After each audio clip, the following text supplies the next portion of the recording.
ยามเจ้าศรัทธาญาติโยมท่านผู้ฟังยินดีต้อนรับเข้าสู่รุ่งอรุณวันใหม่ปะกันเจ้านี้เป็นเจ้าวันการวันอังคารที่17เดือนพฤศจิกายนพุทธศักราช2563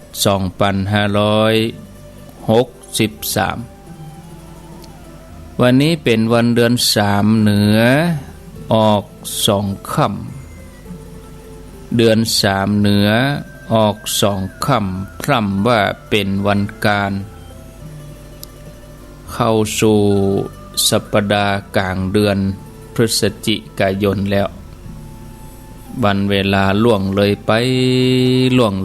เนาะศรัทธาญาติโยมท่านทั้งหลายเดือนพฤศจิกายนนี่มีอยู่30วันมาพบกับรายการเสียงธรรมแสงอรุณวันนี้อยู่กับอาตมาภาพ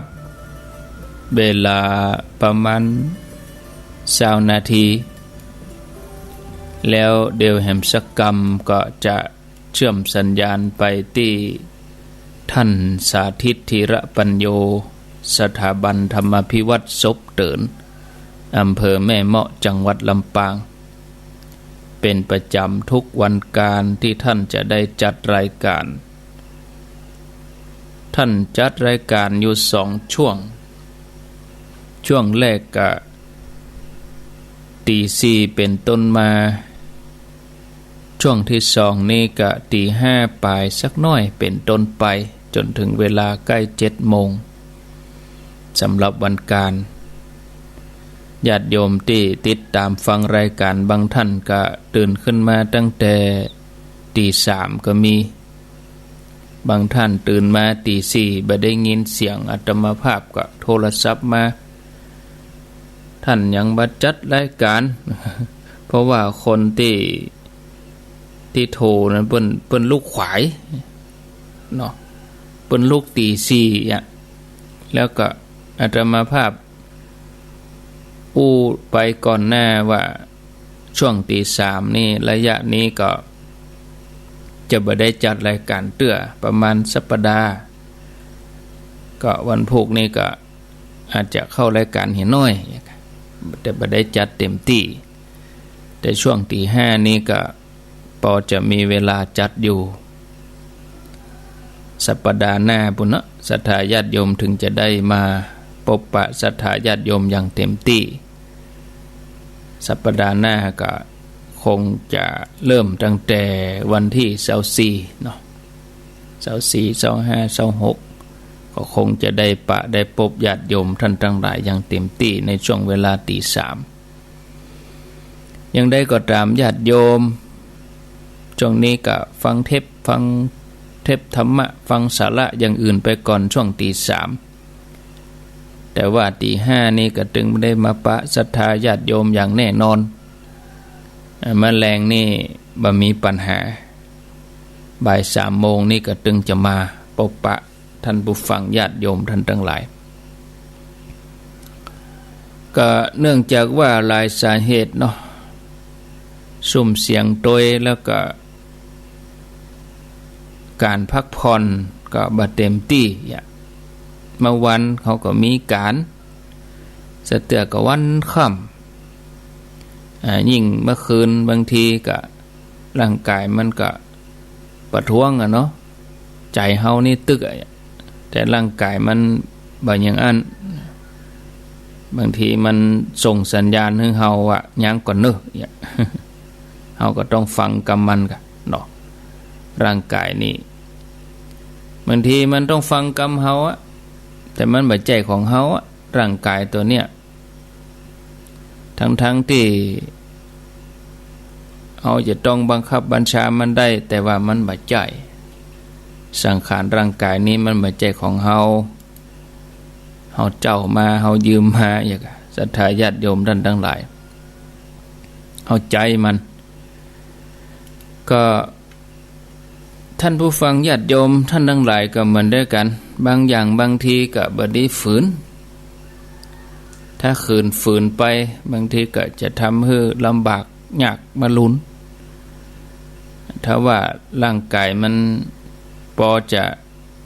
มีกำลังดีมาเขาก็ก้อยมาทำงานกันเต็มที่นะขาดไปหมอกสักอาทิตย์หนึ่งก็คงจะบ่มีปัญหาอย่างนักนะ5:00 กับ13 นาทีแล้วบัดเดี๋ยวนี้ก็สัญญาณท่านสาธิตเปิ้นก็คงจะพร้อมแล้วก็จะได้ต่อสัญญาณไปลำปางปุ้น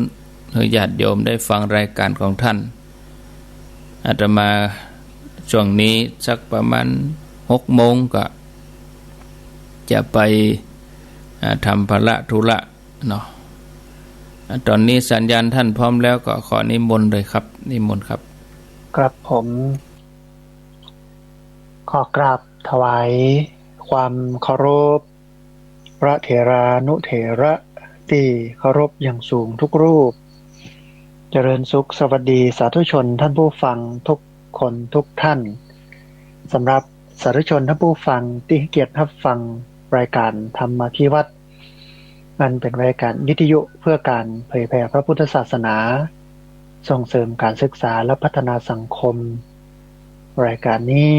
รับผิดชอบโดยอาตมาภาพพระสาธิตจิระปัญโยผู้อำนวยการสถาบันธรรมาภิวัตรสถาบันเพื่อเผยแผ่พระพุทธศาสนาส่งเสริมการศึกษาและพัฒนาสังคมตั้งอยู่ณที่พักสงฆ์สถาบันธรรมาภิวัตรบ้านศพเตินตำบลศพปาดอำเภอแม่เมาะจังหวัดลำปางสาธุชนท่านผู้ฟังรายการนี้ออกอากาศอยู่หลายลักษณะแรกเป็นรายการสดออกอากาศผ่านทางสถานีวิทยุในเครือข่ายสถานีวิทยุคลื่นสีขาวเพื่อชาวประชาหลายคลื่นหลายสถานีหลายจังหวัดในทุกวันอังคารในช่วงเวลา2 ช่วงคือ 4:00 ถึง 5:00 แล้วก็ 5:00 ไปจนถึง 7:00 ขณะที่ท่านผู้ฟังกำลังรับฟังนี้เป็นช่วงที่2ของรายการก็คือ 5:00 จนถึง 7:00 ลักษณะที่2ออกอากาศทาง Facebook Live ซึ่งเป็นไลฟ์สดของทางวัดไฝหินแล้วก็สถานีวิทยุวัดไฝหินในช่วงวันและก็เวลาเดียวกันก็คือวันอังคาร2ช่วงเวลา 4:00 จนถึง 5:00 แล้วก็ 5:00 จนถึง 7:00 แม่เจ้าแถมลักษณะหนึ่งเป็นเทปบันทึกเสียงเอาไปออกอากาศผ่านทางสถานีวิทยุเพื่อการศึกษาและพัฒนาอาชีพ Radio Network FM 99.50 เมกะเฮิรตซ์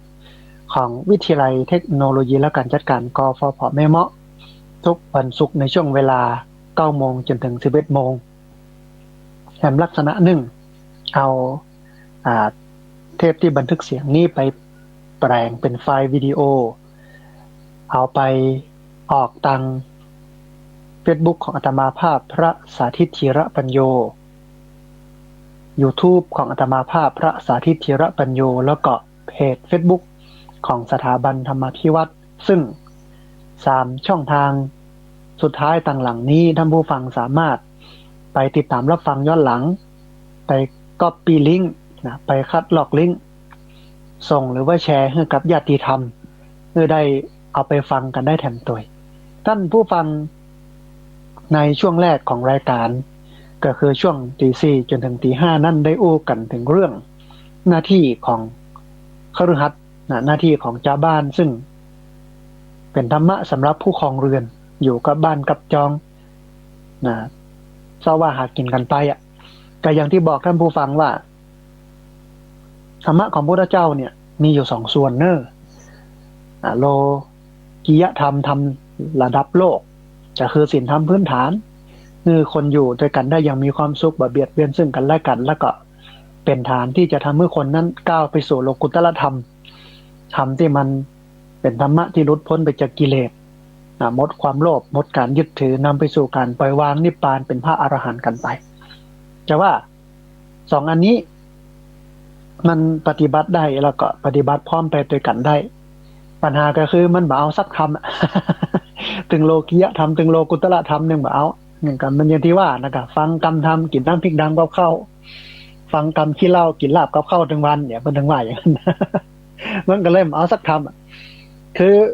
บอกว่าอันไหนเป็นสูงเป็นต่ำคือขอให้ปฏิบัติตามฐานะอัตภาพของเฮาเนาะพุทธเจ้าเองเวลาแสดงธรรมเนี่ยท่านผู้ฟังพระองค์ก็แสดงธรรมไปตามลำดับมันห้องว่าอนุบุพพิกถากถาที่กล่าวหรือแสดงไปตามลำดับเจโลมาพระองค์ก็ตรัสเรื่องของทานกถาอู้ถึงเรื่องทานศีลกถาอู้เรื่องศีลสักขะกถาอู้ถึงเรื่องสวรรค์อาทินวะอู้ถึงเรื่องโทษของกามเนกขมะการออกบวชอู้ถึงเรื่องของอริยสัจสี่อริยสัจสี่มรรคผลนิพพานนี่เป็นปลายทางสุดท้ายที่พระองค์จะอู้บางคนก็ถ้าพระองค์ก็ตรัสแค่เรื่องของศีลธรรมพื้นฐานทานกถาศีลกถาแค่นั้นบางคนก็เปิ้นมีอินทรีย์แก่กล้าแล้วศีลเปิ้นมีแล้วลูกธรรมะพื้นฐานเปิ้นมีแล้วพระองค์ก็เอาหื้อยอดหื้อเก้าหื้อยอดหื้ออันสิ่งที่เป็นแก่นไปเลยก็คืออริยสัจสี่นิพพานเป็นเรื่องการปล่อยวางแต่ว่าอย่างไรก็ตามท่านผู้ฟังมันต้องมีสักอันอะ ตึงธรรมะเป็นระดับโลกิยะแล้วก็ธรรมะเป็นระดับโลกุตละแต่ถึงวันนี้ปัญหาคือมันมาเอาสักธรรมถ้าจะเอากับเวทก็คือน้ำหนักคือไปกับสิ่งใดสิ่งหนึ่งบางคนเอาแค่โลกิยะธรรมกินตานไปบางคนก็เอาโลกุตละธรรมไปเลยเฮาก็ต้องมาพอกอยตัวเองนะว่าเฮาภูมิธรรมระดับไหนถ้าบันนักก็เอาศีลธรรมพื้นฐานที่มันแน่นถ้ามันนักแล้วก็มุ่งไปสู่การปฏิบัติเพื่อเห็นสิ่งทั้งหลายตามความเป็นจริงนำไปสู่มรรคผลนิพพานถ้าฟังอย่างอี้เนี่ยมันก็หันว่าพระเจ้าเองก็ไม่ได้เต้งเพื่อไปมาบรรลุนิพพานในจากนี้เพราะว่าอินทรีย์ของบุคคลมันแก่กล้ามันอ่อนมันต่างกันอย่างนี้มันก็มีคำสอนของหลายคนโดยเฉพาะคฤหัสถ์คฤหัสถ์ที่มาเป็นผู้นำสอนเนี่ยตัวเก่าก็เป็นคฤหัสถ์ของเรือนนะแล้วก็สอนบอกว่าต้องบรรลุนิพพานทุกคนในชาตินี้แล้วก็บอกว่าตัวเจ้าเนี่ยไม่เดี๋ยวนี้หนีหายออกจากนิพพานหมดแล้วมาเอาละตัวเจ้าสอนพิษตัวเจ้าสอนธรรมะไปเลยเอาธรรมะพื้นฐานมาว่าอย่างเดียวบอกเข้าสู่นิพพานมันก็ต้องดูสังคมเนาะสังคมวันนี้มันจะนิพพานกันได้อย่างไรท่านผู้ฟังมันก็ต้องมีศีลธรรมพื้นฐานในสมัยพุทธกาลขณะที่พุทธเจ้ายังมีพระชนมาชีพอยู่คน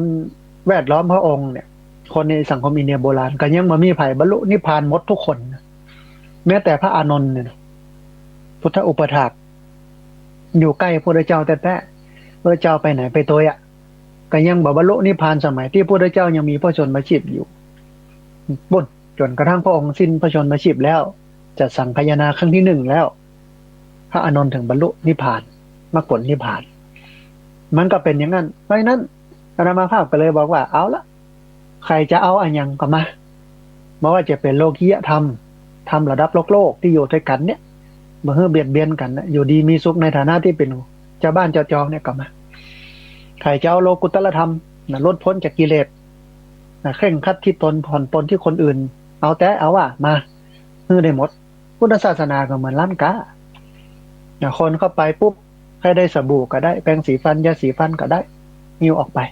บางคนก็ได้เสื้อผ้าบางคนก็ได้ยุกก็ได้ยาก็เอาไปมันจะไปจำเพาะเจาะจงว่านั้นมีกะของกินนะหมูเสื้อผ้าอาภรณ์เครื่องใช้ไม้สอยแปรงสีฟันยาสีฟันสบู่บ่มีก็บ่ได้คือจะเอาแต่โลกุตตรธรรมและไม่เอาโลกิยธรรมก็ไม่ได้จะเอาโลกิยธรรมโดยที่บ่เอาโลกุตตรธรรมอะไรมันต้องไปกู้กัน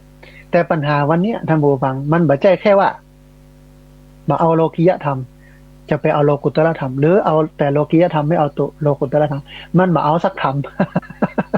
มันมาเอาสักธรรมนั่นก็เลยยุ่งยากเพราะฉะนั้นวันนี้ท่านผู้ฟังช่วงแรกของรายการก็อู้ถึงเรื่องธรรมะของคฤหัสถ์ของชาวบ้านแต่ในช่วงที่สองเนี่ยเป็นเรื่องของจิตใจนะเดี๋ยวจะอู้ให้ชัดขึ้นว่าเนี่ยอย่างต้องเอาเรื่องจิตใจมาอู้ท่านผู้ฟังทั้งหลายได้ฟังแต่ก่อนจะอู้เรื่องนี้ทวนเนี่ยก่อนเพราะว่าหลายคนเพิ่งเปิดมาฟังหลายคนฟังช่วงที่สองเพราะบางสถานีเนี่ยเปิดเฉพาะช่วงที่สองบางสถานีเปิดเฉพาะช่วงแรกบางสถานีเปิดทั้งสองช่วงนี่เนาะมันก็ต่างกันเพราะฉะนั้นเพิ่นฮ้องว่าถ้าเป็นภาษาสมัยใหม่คือรีวิว ย้อนหลังทบทวนวรรณกรรมในภาษาวิชาการก็จะใช้คำว่าทบทวนวรรณกรรมมันก็เหมือนกับการยิงกงถ้าผู้ฟังยิงหนังสติ๊ก มันจะยิงไปตั้งหน้าได้ไก่ลูกกงมันจะไปหน้าได้ไก่เนี่ยมันต้องดึงห้าวไปทางหลังนักยิ่งห้าวหรือว่าดึงไปข้างหลังเยอะเท่าไหร่นี่หรอลูกกงมันอย่าไปทางหน้านักต้องอันก่อนที่จะไปทางหน้าก็ทบทวนทางหลังให้ก่อนช่วงแรกเนี่ยพูดถึงเรื่องของธรรมะที่เกี่ยวกับผู้ครองเรือนคฤหัสถ์เจ้าบ้านเจ้าจองซึ่งมีอยู่10 อย่าง10 ประการหลายคนก็ชอบใจโทรเข้ามาบอกโอ้มันแปะท่านอาจารย์มันแปะโดยเฉพาะข้อแรก ข้อที่ 1ซึ่งทุกคนจะต้องมีคือสัจจะความจริงใจการคบกันไม่ว่าจะเป็นสถานะไหนความจริงใจสำคัญที่สุดอาตมาภาพคนหนึ่งนะถ้าอยู่ด้วยกันแล้วเป็นโมเป็นจุ้มกันแล้วเนาะทำงานร่วมกันแล้วดำเนินชีวิตร่วมกันแล้วที่รักนี่ก็ยังเอื้ออภัยได้อยู่ขี้ค้านก็ยังเอื้ออภัยได้อยู่ยังปรับยังแก้กันได้อะขี้รักก็ยังปรับยังแก้กันได้ขี้ค้านก็ยังปรับยังแก้กันได้แต่ขี้จุเนี่ยท่านผู้ฟัง มันปรับมันแก้ยากมากแล้วเป็นคนที่บ่โหมขี้จุคนขี้จุนี่จะบ่ใกล้หนึ่งเฮาบ่มีความจริงใจต่อกันอันแรกเนาะอันที่สองข้อมูลที่เปิ้นฮื้อเฮาเนี่ย คำโอ้กันจาอย่างเนี้ยมันจะแต้มหัวการทำงานจะมีประสิทธิภาพข้อมูลต้องสมบูรณ์ครบพร้อมเพราะว่านำไปสู่การตัดสินใจถ้าได้ข้อมูลบ่ครบบ่พร้อมบ่ถูกเนี่ยไปตัดสินใจก็ผิดอย่างทั้งหมดที่วางไว้ก็ล้มทั้งหมดก็เลยบ่ค่อยโหมคนที่บ่จริงใจแล้ววันนี้มันก็นักแค่ตัวนะเนาะท่านผู้ฟังในสังคมเนี้ยผู้ไหนบ่มีหั่นเนี่ยมันนักผู้ไหนบ่มีหั่นมันนัก หลายคนอย่างที่เปิ้นว่านะกำอู้อย่างปีซอนพอมุกนอนยังมองกัดได้กำอู้อย่างแกงเพชร การกระทำอย่างต้มจืดเป็นว่าอย่างนั้นเพราะนั้นสิ่งที่คฤหัสถ์จะต้องมีอันดับแรกคือสัจจะคือความจริงใจมีสัจจะต่อตัวเก่าก่อนเนี่ยเฮือได้เหี่ยก่อนเชื่อตัวเก่าเฮือได้เหี่ยก่อนภูมิใจในตัวเก่าเฮือได้เหี่ยก่อนก็ไปให้คนอื่นเปิ้นภูมิใจไปจริงใจต่อคนอื่นต้องจริงใจต่อตัวเก่าให้ก่อนเดี๋ยวเก่ายังบ่ได้เตื่อยสมมุติว่าวันนี้จะใช้เวลาประมาณนี้1 ชั่วโมงเนี่ยเฮือได้อย่าบ่ได้กับนิสกรรมบางคนนี่เลาะๆแหละๆนะโดยเฉพาะทำแบบจริงแบบจังเพราะนั้นข้อแรกที่จะต้องมีก็คือสัจจะความจริงใจซึ่งเป็นคฤหัสถธรรมข้อที่สองคือธรรมะต้องรู้จักข่มอกข่มใจต้องฝึกข่มใจไว้ฝึกฝนจิตใจอย่าข่มใจกดไว้เพราะใจมันไหลไปสู่ที่ต่ำมันชอบของที่มันบ่ดีอย่างที่บอกต่างไปวัดมันหมองต่างไปหนองมันเลี่ยม นั่นต้องข่มใจอดข่มใจอันที่สามขันติคือความอดทนอดกลั้นต้องอดต้องทนสังคมวันนี้อดกลั้นน้อยทนน้อยอย่างน้อยก็ฆ่าอย่างน้อยก็แกงอย่างน้อยก็บุกหูตีตานั่นก็เป็นปัญหาพิษขี่รถปาดหน้าปาดตาลงมาตีหัวกันรถลุยังปอนะคนยังลุแถมลุในเชิงร่างกายเหรอถูกทำร้ายร่างกายแล้วใส่มาคุยกันลุในเชิงจิตใจลุแถมแต่มันนั่นคือจาคะคือการเสียสละการฮื้อเป้าหมายแท้ๆของการฮื้อเนี่ยก็คือการสละความโลภออกจากตัวเก่าบอกว่าฮื้อแบบไหนไม่ว่าให้อะไรและให้แบบไหนท่านผู้ฟังตาอย่างก็ตามกฐินก็ตามพระป่าก็ตามสังฆทานก็ตามทานอย่างก็ตามสละสำคัญที่สุดคือสละความโลภออกจากตัวเก่าอันที่สองเมื่อมันเป็นประโยชน์ต่อผู้รับของมันก็เหมาะสมกับผู้รับแล้วเป็นของที่ผู้รับต้องการเนาะอันนี้เป็นจาคะอันที่ห้าอันนี้เป็นเรื่องของการบริหารจัดการทรัพย์สินเงินทอง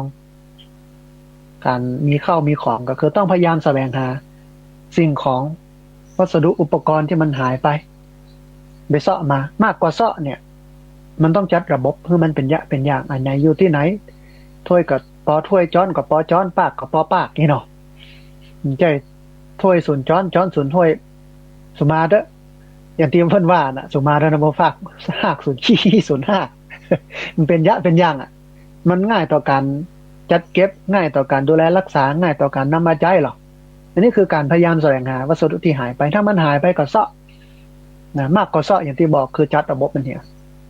ถ้าบ่อ่านเนี่ยบ่ฮู้ที่ไหนเป็นอันใดสูญหายแล้วหมดไปซื้อมาใหม่ปะละอยู่นี่เสียดายสตางค์เนี่ยไปซื้อเนี่ยแถมอันนึงคือมันบูรณะซ่อมแซมของเก่าเอามาใช้อันอย่างที่มันเก่ามันแก่ก็เอามาซ่อมเนี่ยมันแจ้บ่ต้องได้ซื้อใหม่แต่พืชเสมอไปมากไปหน่อยกว่านั้นก็คือเมื่อมันลุมันแล้วไปแล้วก็เอามาอ่าปรับปรุงเอามาแปลงให้ใหม่เอามาเนี่ยอย่างอื่นเอามาแปลงเป็นอย่างอื่นนี่เนาะยังมันได้ใจประโยชน์สูงสุดบ่เอาไปขว้างแต่มันนึ่งคือต้องรู้จักประมาณการในการบริโภคต้องกินอยู่อย่างต่ำแต่มุ่งกระทำอย่างสูงกินง่ายอยู่ง่ายแต่ไม่มักง่ายบ่ใช่กินอยู่อย่างเสียแต่เวลาเนี่ยการเจ็ดเหี่ยวพอบ่ตันบัวน้ำเพียงไหนดอกบัวเพียงอัน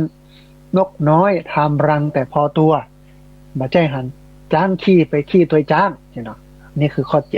7ในวันนี้มันยังข้อ7เนี่ยนักแข่งกันอวดกันมีรถมีบ้านมีนั่นมีนี่มีบ่มีนี่มันก็บ่มีหน้าไอ้เราเพิ่นว่าอย่างนั้นนะ สุดท้ายนั้นมีก็นี่หน้าบ่มีไม่มีหน้าไปสู้ใครเลยหนีหมู่กู้นอกระบบมันเหาะกันทิกๆหน้าถามมาทิกๆมีนี่แต่บ่มีหน้าเพราะว่าหลายคนบอกว่าไม่มีหน้าไม่มีนี่ก็ไม่มีหน้าไอ้หรอ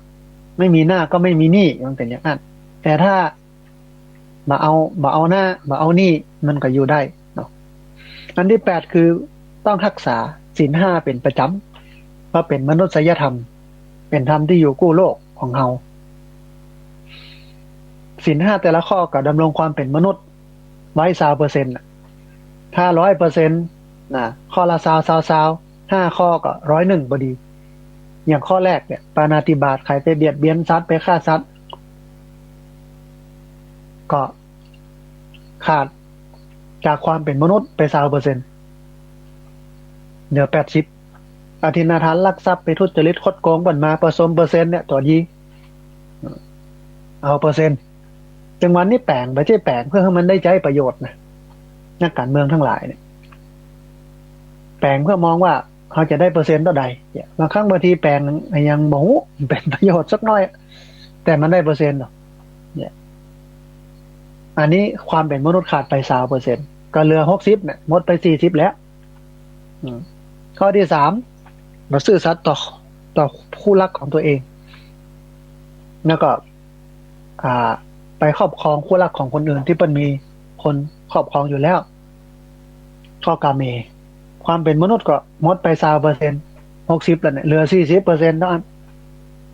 อู้ปดอู้ส่อเสียดอู้กำหยัดพูดเพ้อเจ้อเหลวไหลไม่เป็นความจริงความเป็นมนุษย์ก็หมดไป20%เหลือ20%สุดท้ายไปดื่มเหล้าไปเสพยาทำเพื่อสติสตังค์บ่มีกับความเป็นมนุษย์หมดไป20%มันเหลือสักอย่างมันเหลือสักข้อ มนุษยธรรมเพราะนั้นคฤหัสถ์ก็สำคัญกับเรื่องศีลเพราะศีลนั้นมันรักษาตัวเฮาบ่ให้เดือดร้อนแล้วก็บ่ทำให้คนอื่นเดือดร้อนเพราะมันไม่เบียดเบียนใครทั้งตนเองและผู้อื่นมันทำให้เกิดความปกติสุขศีละแปลว่าความปกติสุขนะข้อ9จะต้องปฏิบัติต่อนักบวชสมณพราหมณ์ตามอัตภาพหน้าที่ก็อุปถัมภ์บำรุงเปิ้นด้วยปัจจัย4อาหารเครื่องนุ่งห่มที่อยู่อาศัยยารักษาโรคข้อยารักษาโรคไม่ใช่ว่าจะไปซื้อยากล่องยาไปให้ถวายตานวัดตะพึดเราต้องไปดูพระที่เป็นป่วยเราจะรักษาเป็นอย่างไร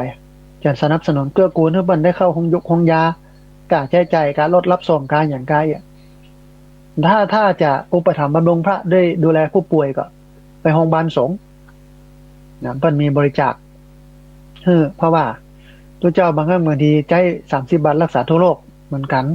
บางอย่างที่มันไม่สามารถที่จะเบิกได้มันก็จะเป็นมาเก็บที่ตัวเจ้าคือมันไม่ใช่ว่ามีทุกรูปนะที่ว่ามีเงินมีทองเนี่ยท่านผู้ฟังบางรูปเปิ้นก็มีบารมีสูงลูกศิษย์ลูกหาเปิ้นดูแลเข้าห้องยาเอกชนมาเป็นครูบาอาจารย์คนนับถือนักอันนั้นว่าไปอย่างแต่พระตุลุงบ้านเฮาเนี่ยค่ะตุลุงมีตุลุงมาเนี่ยเน้นแก้วเน้นคำเนี่ยค่ะท่านผู้ฟังจะไปเอาสตางค์ที่ไหนมาจะไปเอาลูกศิษย์ที่ไหนมาจะไปพอไปก่อนมีหลายรูปนะที่สมัยยังแข็งแรงอยู่เนี่ยทำประโยชน์กับสังคมประเทศชาติศาสนานักแต่พอเข้าแก่ชรามาป่วยไข้มีไผไปพอก็น่าอินดูอันเนี้ยเป็นหน้าที่ของเขา อาหารเครื่องนุ่งห่มที่อยู่อาศัยยารักษาโรคต้องไปอุปถัมภ์บำรุงมากกว่านั้นต้องเกื้อกูลให้เพิ่นได้ศึกษาธรรมต้องเกื้อกูลให้เพิ่นได้ปฏิบัติธรรมบ่ใช่มัวแต่นิมนต์เพิ่นไปสวดขึ้นบ้านใหม่แต่งงานสืบชะตาบ้านศพบ้านซากกลุ่มกันพอกันนะเพิ่นก็บ่มีเวลาที่จะได้มาศึกษาและปฏิบัติตัวเก่าเขาก็จะเอาก็เฉพาะงานอย่างเงี้ยนะแต่มาหนึ่งก็คือสนับสนุนให้เพิ่นได้เผยแพร่ธรรมอย่างญาติโยมที่ติดตามรับฟังสถานีวิทยุในเครือข่ายสถานีวิทยุคลื่นสีขาวเพื่อชาวประชาอยู่ก็ดี หลายคนก็ไปทำเป็นซีดีหรอกเอาไปแจกบางคนทำเป็นเทปเอาไปแจกบางคนนำเป็นหนังสือเอาไปแจกบางคนบ่ทำมันยังบ่จ้าอุปถัมภ์บำรุงค่าน้ำค่าไฟสถานีบ่ว่าจะเป็นที่ท่านอาจารย์พระครูอภิวัฒนวิกรมก็ดีสถานีที่ฟังอยู่ก็ดีคือมันมีค่าน้ำค่าไฟเพราะว่ามันบ่ได้เป็นสถานีธุรกิจต้องอาศัยญาติโยมแต่มันจ่ายตลอดอ่ะค่าน้ำค่าไฟค่าอย่างสปะสเปดหลายอย่างโดยเฉพาะค่าไฟแล้วห้องส่งเนี่ยมันต้องเปิดเครื่องปรับอากาศเปิดแอร์นะถ้าบ่เปิดในเครื่องมันอยู่ไม่ได้เครื่องบรรลุต้องเปิดตลอดอย่างเงี้ยดังนั้นนี่ก็คือหน้าที่เฮาที่จะต้องไปดูและสุดท้ายทำหน้าที่ของตัวเองให้สมบูรณ์เป็นลูกที่ดีของคุณพ่อคุณแม่เป็นศิษย์ที่ดีของครูบาอาจารย์เป็นศาสนิกที่ดีของศาสนาเป็นพลเมืองดีของประเทศชาตินี่เป็นหน้าที่ของเฮา10อย่างนี้เปิ้นเฮาว่าธรรมะของคฤหัสถ์10ประการที่ควรปฏิบัติอู้ไปในช่วงแรกของรายการท่านผู้ฟังขณะนี้ท่านผู้ฟังกำลังติดตามรับฟังรายการธรรมาภิวัตรอันเป็นรายการวิทยุเพื่อการเผยแผ่พระพุทธศาสนาส่งเสริมการศึกษาและพัฒนาสังคมรายการนี้รับผิดชอบโดยอาตมาภาพพระสาธิตธีระปัญโยผู้อำนวยการสถาบันธรรมาภิวัตรสถาบันเพื่อเผยแผ่พระพุทธศาสนาส่งเสริมการศึกษาและพัฒนาสังคมตั้งอยู่ณที่พักสงฆ์สถาบันธรรมาภิวัตรบ้านศพเตินตำบลศพปาดอำเภอแม่เมาะจังหวัดลำปางรายการนี้ออกอากาศทุกวันอังคารช่วงเวลา 4:00 จนถึง 5:00 5:00 ไปจนถึง 7:00 นเช้าแล้วก็ออกแผ่นหลายลักษณะบ่ว่าจะเป็นใน Facebook ของอาตมาภาพพระสาธิตธีระปัญโย YouTube ของอาตมาภาพพระสาธิตธีระปัญโยแล้วก็เพจของสถาบันธรรมาภิวัตรในช่วงแรกได้อู้เอ่ยกันไปเรียบร้อยแล้วทบทวนให้ท่านผู้ฟังเมื่อได้ยินได้ฟังกันไปเป็นที่เรียบร้อยแล้วทีนี้ท่านผู้ฟังมาอู้ในช่วงที่2ของรายการเรื่องของสภาพจิตใจซึ่งเป็นสิ่งที่สำคัญอย่างมากสำหรับคนทุกยุคทุกสมัยแล้วก็ในยุคนี้ยุคที่วัตถุมันเฟื่องฟูคนนิยมวัตถุนักขึ้นละเลยห่างเหินเรื่องของจิตใจและศีลธรรมเพราะน้องว่ายุคบริโภคนิยมวัตถุนิยม materialism เนี่ยนะวัตถุนิยมบริโภคนิยมมาสนใจเรื่องจิตใจอย่างต่างๆเอาแต่เรื่องม่วนเรื่องงานเฉพาะหน้ากันไปสภาพจิตใจของคนก็รู้ก็แล้วแต่เขาก็ลืมไปว่าฐานของมนุษย์คือจิตพระพุทธเจ้าตรัสไว้ชัดเจนใจเป็นใหญ่ใจเป็นหัวหน้าใจเป็นประธานพระองค์ว่าอย่างนั้นคนบ่เก่าก็ถึงว่าท่านผู้ฟังจิตเป็นนายกายเป็นบ่าวมันถึงแต่ถึงวันนี้เฮามาสนองตอบต่อกายมากกว่าจิตชำระกายมากกว่าชำระจิตดูแลกายมากกว่าดูแลจิตก็ตื่นมาแจ้งบ่แจ้งมาก็ล้างหน้าล้างตาแปรงฟันอาบน้ำแล้วลูกบางคนเนี่ยปวดอาบน้ำเป็นชั่วโมงมัน ครีมมีหลายครีมหรอสบู่มีหลายอันนี้ครีมสระผมอันนี้ครีมนวดผมอันนั้นตาตัดหั่นอันนี้ตาตัดนี่สบู่นั่นสบู่นี้เนาะแต่งหน้าทาปากก็ดูแลมีวิตามินบำรุงอย่างต่างๆนักเฮาใส่ใจกายนักพอสมควรแต่ใจเฮาเนี่ยเฮาบ่ได้ช่วยมันเฮาบ่ได้เสริมบ่ได้เติมได้แต่งมันบ่ได้ดูแลบ่ได้บำรุงมันสุดท้ายเป็นได้ท่านผู้ฟังในยุคนี้วันนี้ขณะนี้จิตลุจิตลุเกือบนัก ลุเกือบหลายเกือบทั้งหมดเป็นโรคซึมเศร้า นำไปสู่การทำร้ายตนเองทำร้ายผู้อื่นเป็นโรคจิตวิปริตวิตฐานเป็นโรคซึมเศร้าสภาพจิตย่ำแย่จิตใจบ่อยู่กับเนื้อกับตัวอดทนอดกั้นน้อยเนี่ยเครียดง่ายซึมเศร้าง่ายเสียใจง่ายทุกข์ง่ายล้วนเกิดจากภาวะจิตใจที่มันบ่มั่นคงแน่วแน่แต่เฮาก็บ่ได้มาแก้ที่นี่ท่านผู้ฟังเฮาบ่ได้มาปรับเฮาบ่ได้มาปรุงเฮาบ่ได้มาพอมาก้อยที่นี่ บ่ได้พอได้กอยเรื่องของจิตใจไปให้ความสำคัญกับเรื่องร่างกายเป็นส่วนใหญ่เพราะฉะนั้นวันนี้ท่านผู้ฟังก็จะเอาเรื่องของการพัฒนาจิตการฝึกหัดพัฒนาจิตซึ่งเป็นการฝึกฝนพัฒนาคุณภาพ สมรรถภาพแล้วก็สุขภาพของจิตให้เกิดมีคุณสมบัติต่างๆนักขึ้นเพื่อนำไปสู่ความสุขในการดำเนินชีวิตตามหลักการของพระพุทธศาสนาที่บอกว่าใจเป็นใหญ่ใจเป็นประธานใจสำคัญเนาะคนมาเก่าก็ถึงว่านะ เต็มว่าที่กินที่นอนกิจกับก็อดอยู่ได้ยืนไป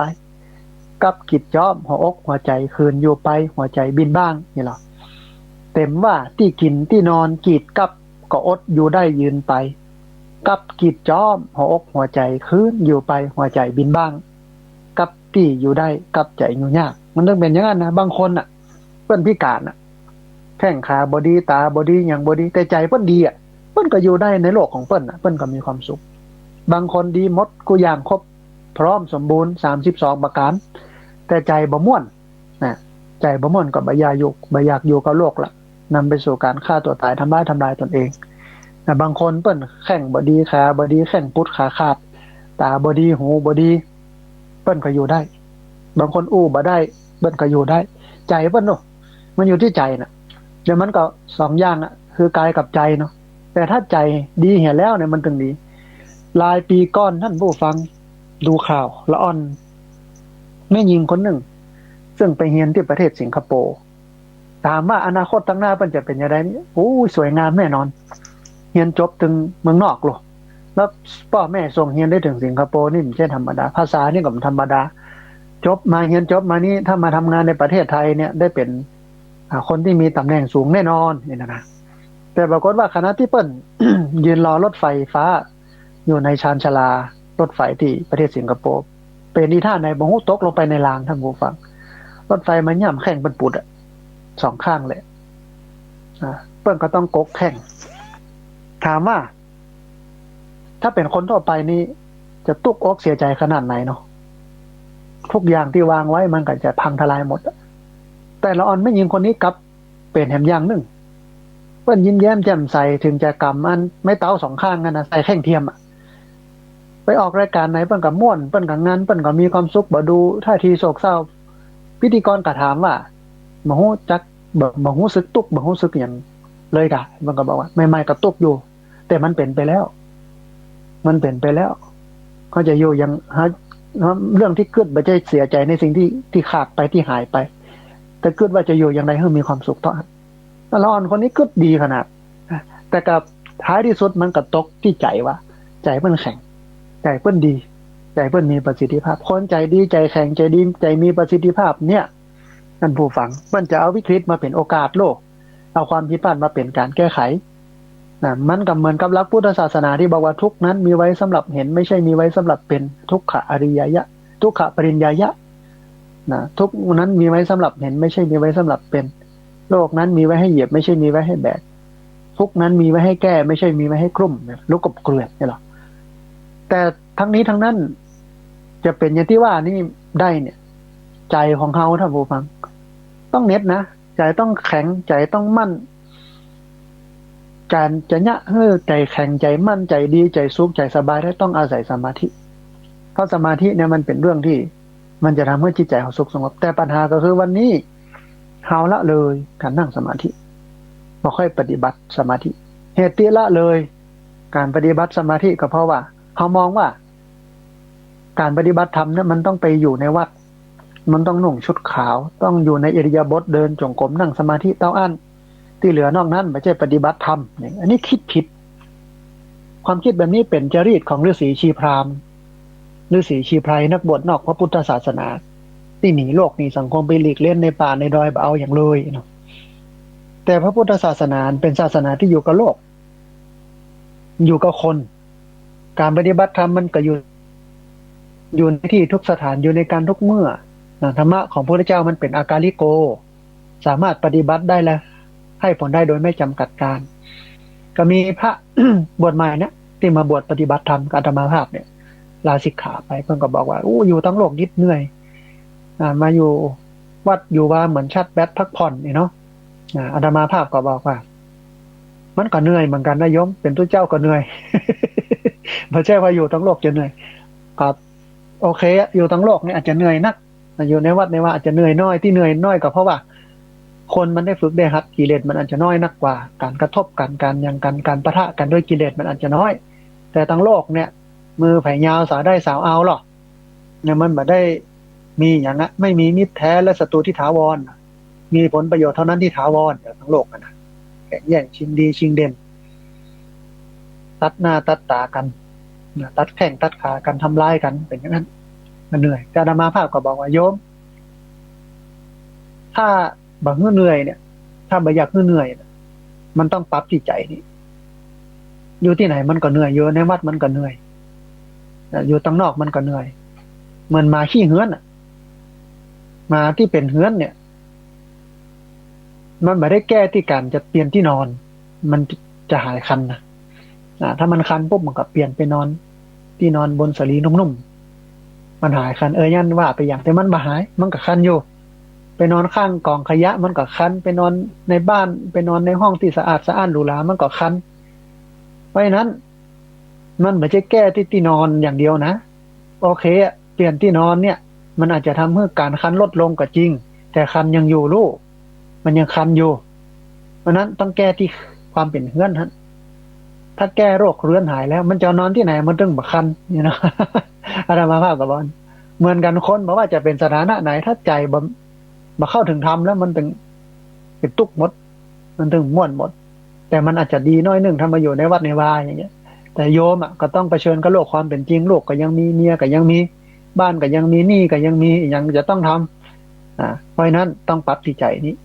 การจะปรับใจได้ก็ต้องมีสองอย่างคือสมาธิแล้วก็กำพืชหรือปัญญาปัญญานี้อาจจะอู้ทีหลังวันนี้อู้เรื่องนี้ก่อนเรื่องสมาธิก่อนท่านผู้ฟังการฝึกสมาธิมันเป็นสิ่งที่สำคัญวิธีการนี้เดี๋ยวว่ากันวันหลังมันนัก40วิธีกรรมฐาน40น่าสนใจนะเรื่องนี้นะเรื่องกรรมฐาน40นี่น่าสนใจมากวิธีการปฏิบัติโดยเฉพาะการเจริญวิปัสสนากรรมฐานตามแนวสติปัฏฐาน4นี่ซ้ำหายปฏิบัติได้ในชีวิตเลยอาตมาภาพก็บอกกัน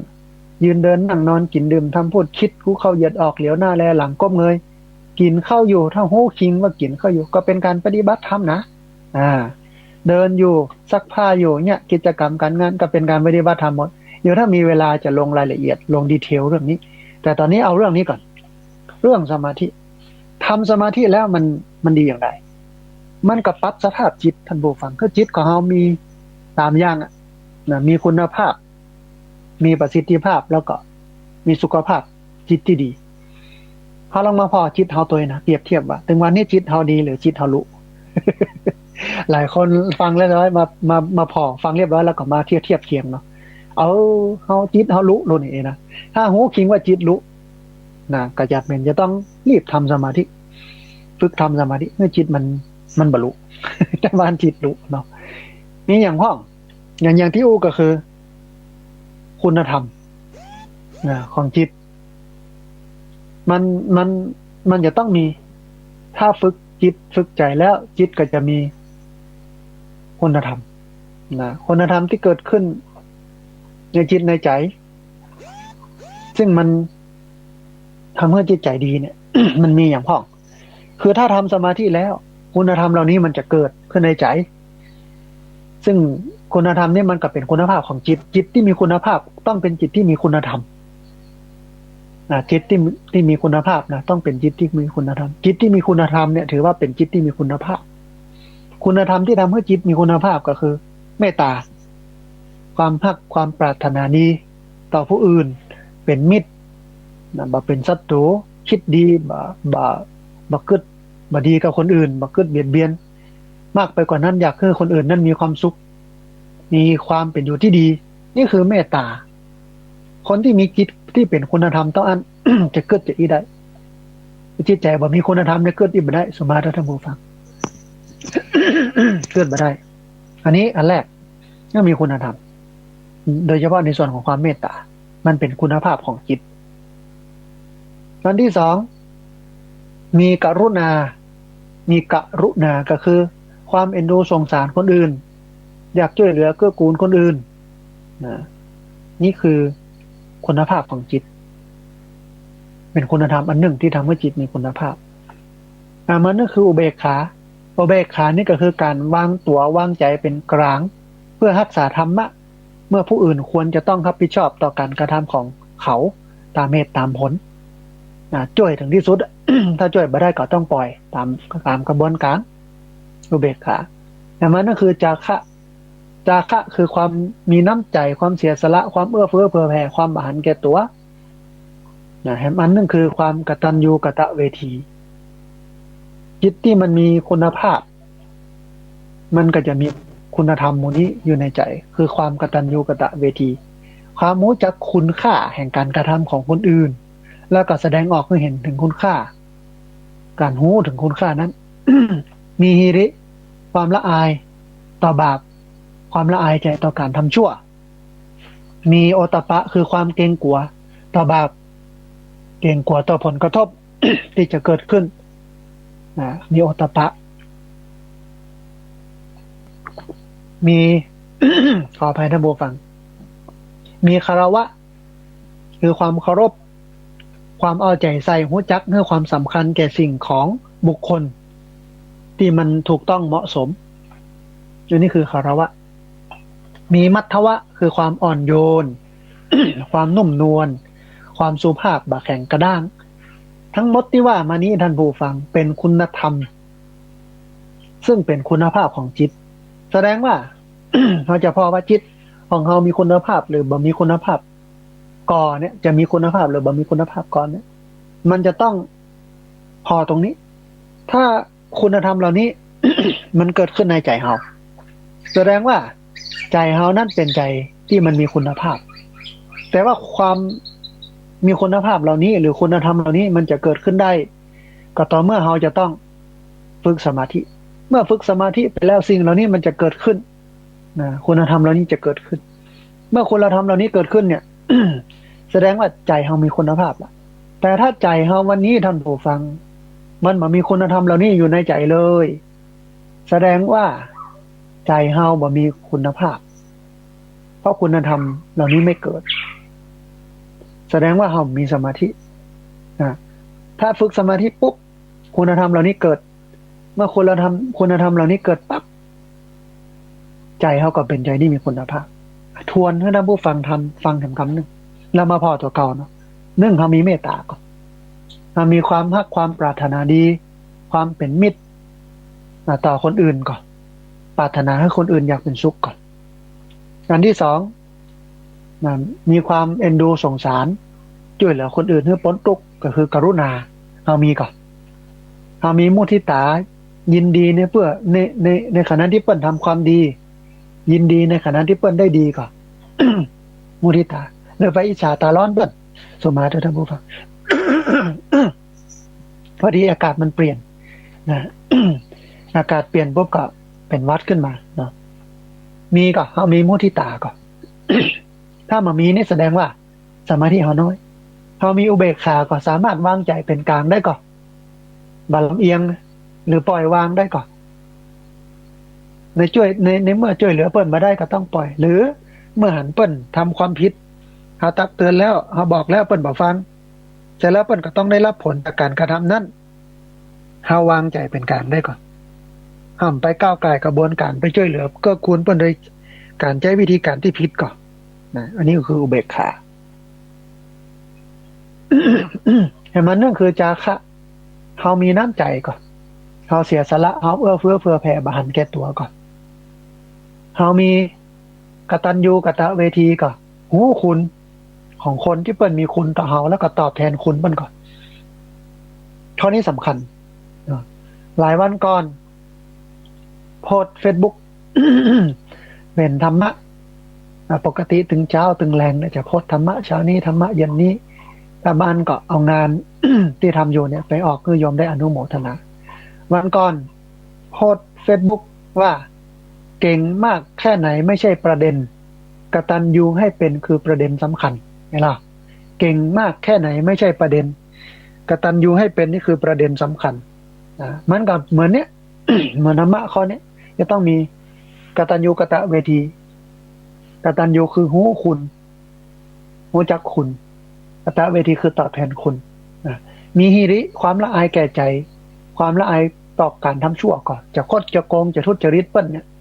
จะทำผิดศีลผิดธรรมมันเกิดความละอายแก่ใจขึ้นมามีหิริขึ้นมาเหมือนทำสกับโอตปะเก่งกลัวต่อบาปต่อความชั่วมันเป็นความบดีมีความละอายแก่ใจขึ้นมามีคารวะมีความเคารพนอบน้อมต่อผู้รักผู้ใหญ่การวางตัวให้มันเหมาะสมก่อนมีคารวะมีมัทวะมีความอ่อนโยน มีความสุภาพมีความนุ่มนวลบักกระด้างก่อนทั้งหมดทั้งปวงนี้ท่านผู้ฟัง